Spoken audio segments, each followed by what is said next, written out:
এখন আমি সংক্ষিপ্ত আকারে তরুণ এবং চট্টগ্রাম সিটি কর্পোরেশন ৫/৩ নং ওয়ার্ডে মাদক ও সন্ত্রাস বিরোধী সমাবেশ অনুষ্ঠিত হয়েছে। সোমবার রাতে ওয়ার্ডের এয়ার আলীহাট সংলগ্ন নেজামে হামজা এলাকায় সামাজিক সংগঠন নেজামে হামজা তরুণ যুব ঐক্য পরিষদের উদ্যোগে আয়োজিত সমাবেশে বক্তারা সমাজে শৃঙ্খলা ফেরাতে এবং বহিরাগত অনুপ্রবেশ ঠেকাতে সবাইকে সোচ্চার থাকার আহ্বান জানান। নেজামে হামজা সমাজ কমিটির সভাপতি বিশিষ্ট সমাজসেবক মোহাম্মদ ইসমাইল বালির সভাপতিত্বে এবং ভারপ্রাপ্ত সাধারণ সম্পাদক মোহাম্মদ হাসানের সঞ্চালনায় অনুষ্ঠানে বিশেষ অতিথি ছিলেন assistant public prosecutor advocate Mohammad Momenul Haque, Hamidchar Safa Motaleb high স্কুলের প্রধান শিক্ষক মোহাম্মদ জিয়াউদ্দিন, সমাজসেবক মোহাম্মদ ইব্রাহিম, আব্দুল হক, বখতিয়ার খাঁ জামে মসজিদের সাধারণ সম্পাদক আব্দুল সালাম, সাবেক সাধারণ সম্পাদক মোহাম্মদ মাহবুব। এছাড়া নেজামে হামজা সমাজ কমিটির অর্থ সম্পাদক মোহাম্মদ সেলিম, সমাজসেবক জসিমউদ্দিন, মোহাম্মদ শামসু, আব্দুল করিম, তরুণ পরিষদের হায়দার আলী ও সাকিব সহ আরও অনেকে বক্তব্য রাখেন।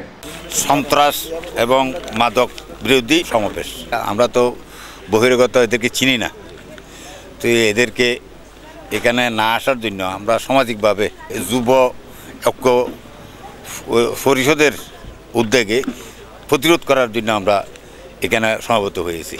আমরা ওয়াদা করছি সবাই আমরা এটা সন্ত্রাস বিরোধী এবং মাদক দ্রব্য এখানে করতে দেব না। প্রশাসনের কাছে কি প্রত্যাশা আছে? প্রশাসনের কাছে প্রশাসনের সাথে আমরা কথা হয়েছি, প্রশাসন যে কোনো মুহূর্তে আমাদের ডাকে সাড়া দিবে। সমাজের প্রতি হলো আমরা অত্যন্ত আশাবাদী। নেজামে হামজা তরুণ যুব সমাজ কর্তৃক আজকের যে অনুষ্ঠানটা আয়োজন করছে, এই অনুষ্ঠানের মাধ্যমে এই এলাকার মানুষ শান্তিতে বসবাস করতে পারবে। আমাদের তরুণেরা, আমাদের ছেলেরা এই এলাকায় কোনো মাদক, সন্ত্রাস, ইফটিজিং সহ যে কোনো ধরনের অপরাধজনক ঘটনা ঘটলে তারা তাৎক্ষণিক সেটা প্রতিহত করবে। এই প্রথম হলো মাদক দ্রব্য নিয়ন্ত্রণের প্রথম কাজ করব আমি চাহিদাটা কমাবো পারিবারিকভাবে। দ্বিতীয় কাজ করব, যদি কেউ আসক্ত হয়ে যায় তাকে আমি অবশ্যই চিকিৎসার জন্য নিয়ে যাব। তৃতীয়ত প্রতিরোধের ব্যবস্থার জন্য ওসি সাহেব আছেন, থানা করেন, সব ধরনের সংস্থা করেন। তবে আইসপেক্টরি রোডের যে জিনিসটা ওই জায়গায় আপনারা খবরটা দিয়ে দেখবেন, অনেকটা আমরা রিলিফ পাবো।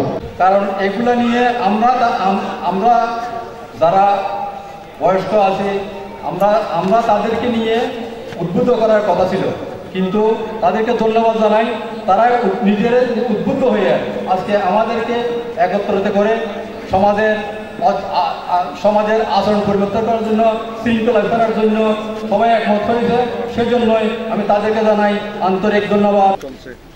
অপরাধী সবসময় দুর্বল, কারণ সে জানে সে অপরাধ করতেছে।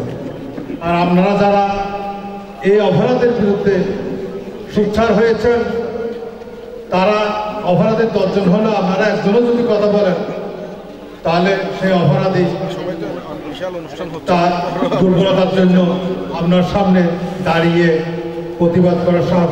অনুষ্ঠান শেষে মোহাম্মদ আরাফাতকে আহ্বায়ক, জাহেদ হোসেন ইফতিকে সদস্য সচিব ও পারভেজকে সিনিয়র যুগ্ম আহ্বায়ক এবং মোহাম্মদ আজাদকে প্রধান উপদেষ্টা ও মোহাম্মদ ইরফানকে উপদেষ্টা করে নেজামে হামজা তরুণ যুব ঐক্য পরিষদের আংশিক কমিটি ঘোষণা করা হয়। যে দায়িত্বটা দেওয়া হবে আমরা অবশ্যই এটা পালন করার চেষ্টা করব, সবাই ঐক্য থাকার চেষ্টা করব। আমরা নেজামে হামজা তরুণ ও যুব ঐক্য পরিষদে আমরা সবাই এক থাকার চেষ্টা করব। আমাদের যে নবগঠিত কমিটিটা হয়েছে, আমাদের মূলত নেতৃত্ব কাউকে না কাউকে দিতে হবে সমাজে।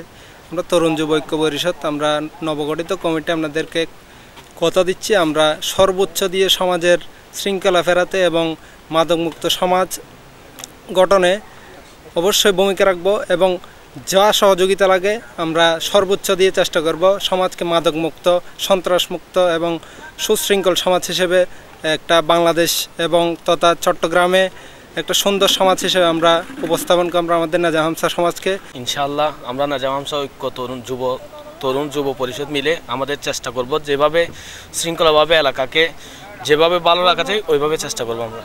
আমরা নেজামে হামজা তরুণ পরিষদের সবাই মিলে আমরা ঐক্য থাকার চেষ্টা করব। এনামুল হক লিটন, প্রগতি 24 টিভি।